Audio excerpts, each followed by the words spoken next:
aujourd'hui cette petite vidéo en français pour vous accompagner dans la préparation de la problématique. Donc petit rappel, cette problématique va durer 5 minutes, donc pour les terminales, sauf pour les terminales L qui doivent préparer une expression orale de 10 minutes.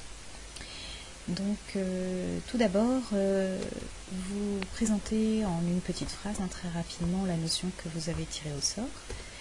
Puis ensuite, dites bien à l'examinateur sur quel thème nous avons travaillé par rapport à cette notion.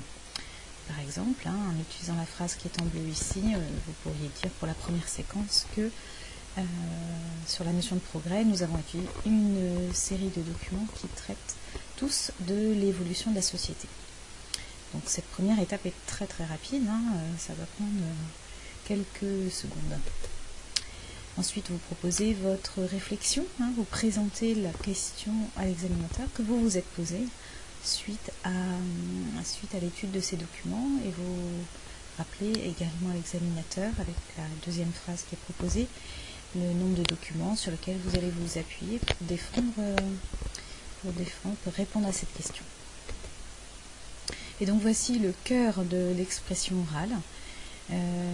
Réellement, c'est la partie la plus intéressante et celle sur laquelle vous allez pouvoir gagner le plus de points, puisque vous allez présenter chaque document assez rapidement sur la forme, est-ce que c'est un texte, etc., qui est l'auteur, pourquoi pas, mais vous allez devoir insister sur le contenu, qu'est-ce que ce document nous raconte, de quoi il parle, et qu'est-ce qu'il vient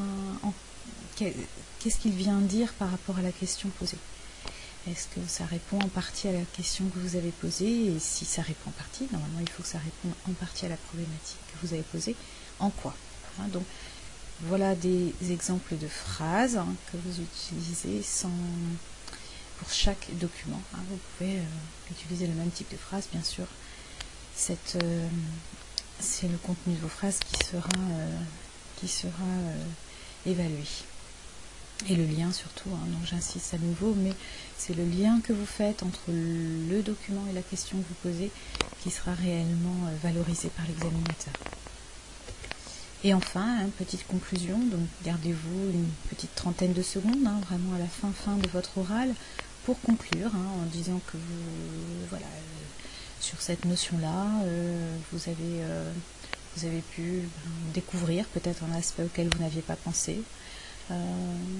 Les 3 dernières phrases sont des phrases que vous pouvez aussi utiliser pour dire j'aurais aimé peut-être développer plus cet aspect-là ou en savoir plus sur cela. Donc voilà un support pour préparer sereinement cette épreuve au bac. Merci.